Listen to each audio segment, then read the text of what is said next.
As I drive down the road, I thought I would talk a little bit about some ideas I have on addictions. We've all heard talk lately of, everybody has an addiction of some sort. But what are we talking about by addictions? Are we just referring to things like heroin, meth, fentanyl, cocaine, or in general, the chemical-based addictions, especially alcohol? In my opinion, then many who struggle with the addiction of alcohol get a bum rap when they're called alcoholics, and that they need to dry out and this and that.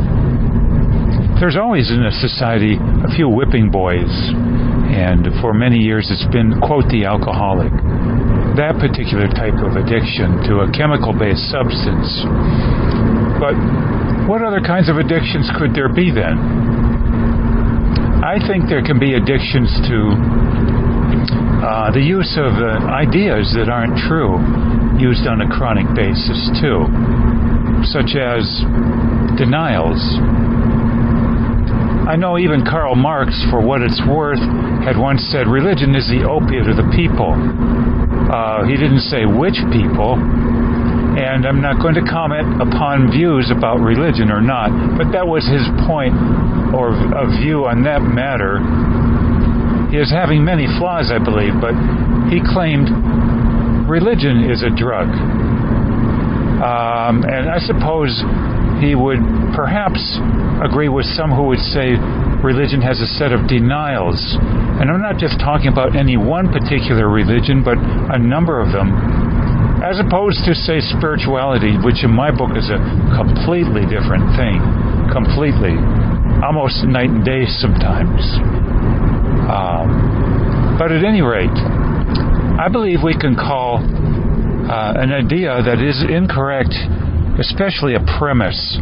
Call it a denial. That's a really big premise. Addiction. So I believe there are a number of denials that we could have, and I'm not going to go into my view on which ones there are, but for instance, perhaps if we think we're perfect, that surely is a denial, especially on the basis of something superficial as to our appearance or job title or a number of other traits that have very little to do with, say, character, empathy, patience, tolerance, etc. I believe, too, we can have the denial of belief that everything is controllable.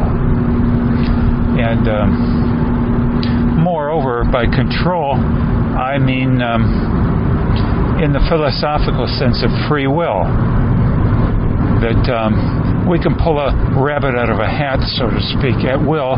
We can become a self-made man. We can do what they talk of in the Boy Scouts, prevent spontaneous combustion from happening from a dirty rag that is perhaps oily. Only there's no such thing, of course, as spontaneous combustion. Everything is a matter, surely, of the laws of cause and effect, and of the laws of the nature of the universe, moreover. So I believe if we deny that there is cause and effect in the world, and everyone then has their own part to play, as per cause and effect, then perhaps that's a denial and a drug of choice, shall we say, an addiction. Now, how many of us, though, talk of TV as an addiction, even though if you were to research it, it's pretty clear that the average person in America today watches 5 hours of TV a day, and perhaps 45 minutes to an hour of social media use.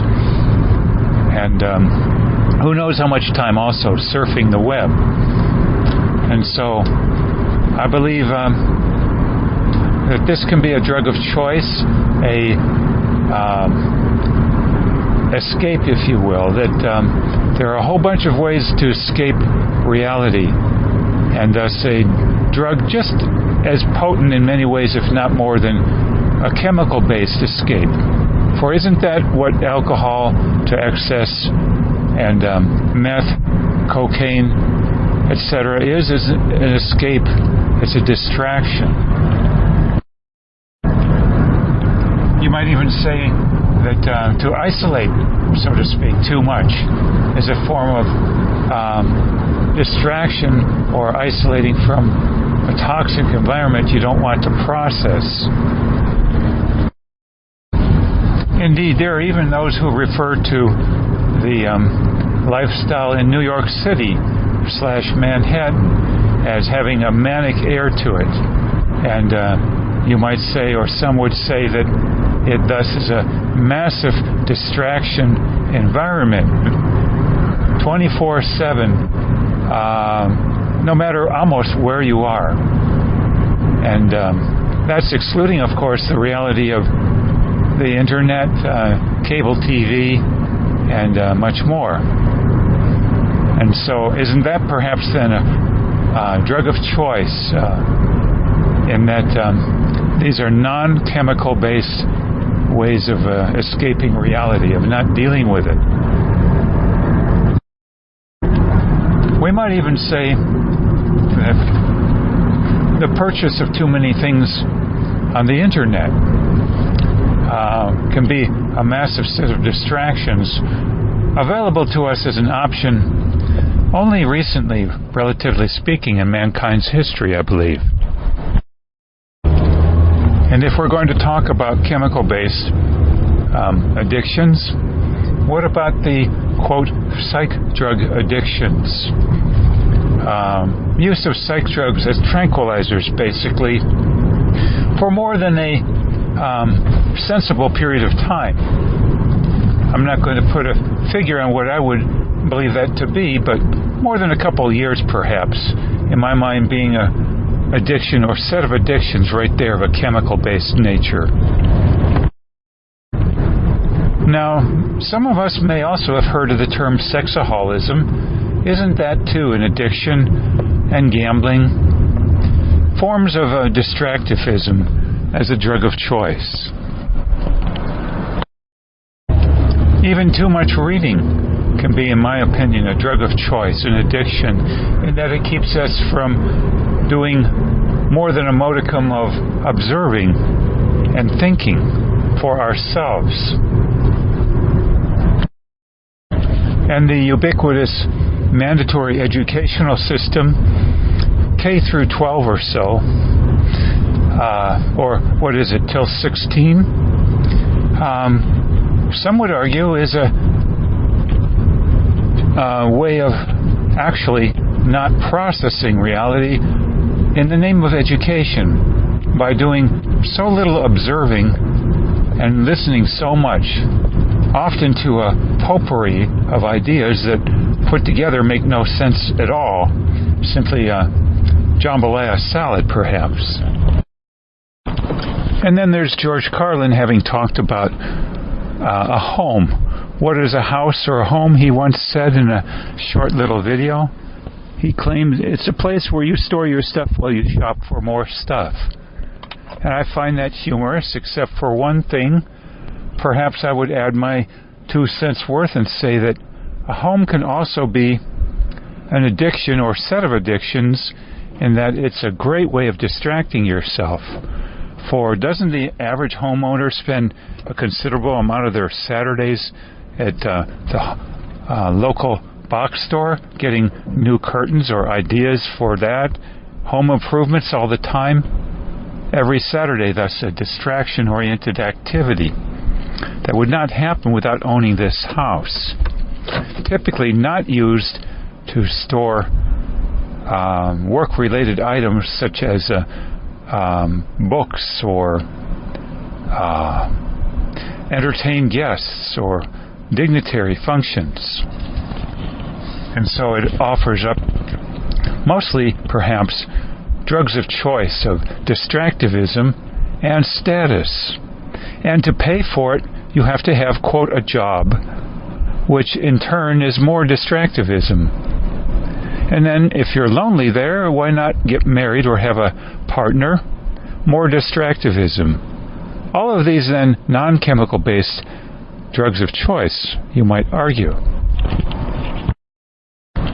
So the upshot in my mind being that when we talk about addictions, we're not, again, just talking about the chemical-based ones, but what perhaps Dr. Ann Schaaf once referred to in her book, When Society Becomes an Addict, to the process addictions.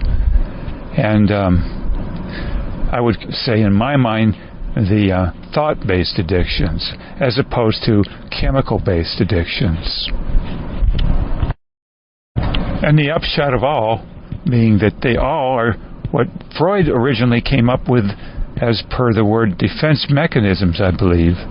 And that thus, whether we're talking chemical-based or food as a chemical-based item, perhaps, or ideas as ways of coping, too, in terms of defenses, all of them mainly talking about addictions being use of a defense mechanism in a particular scenario, environment, or when a certain thought hits you, used chronically, more than a few times, so that it becomes habitual.